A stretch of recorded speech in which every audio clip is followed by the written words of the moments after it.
Hello' guys, বলক আজি আমি আমাৰ গছৰ ৰঙালাওৰে মাছৰ আঞ্জা বনাওঁ। এয়া মায়ে ৰঙালাওখিনি কাটিলে, তাৰপিছত মাছখিনি আমি ভালকৈ ধুই দুবিধ মাছ আনিছিলে মায়ে।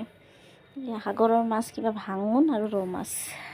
এতিয়া মাছখিনি ভালকৈ ধুই ৰং নিমখ সানি ল'লোঁ। এতিয়া এয়া আলু, ৰঙালাও, পিঁয়াজ, জলকীয়া এইবোৰ মই ৰেডি কৰি কিনে মাছখিনি ভাজিলোঁ। বাট গোটেই নেদেখালোঁ মই।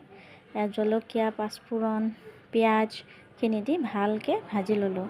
তাৰপিছত দিলোঁ আলুখিনি। এয়া নিমখ হালধি দি দিছোঁ একেলগে। আলুখিনি প্ৰথমতে ভাজি লৈছোঁ মই। পিছত এয়া ৰঙালাওখিনি দিলোঁ।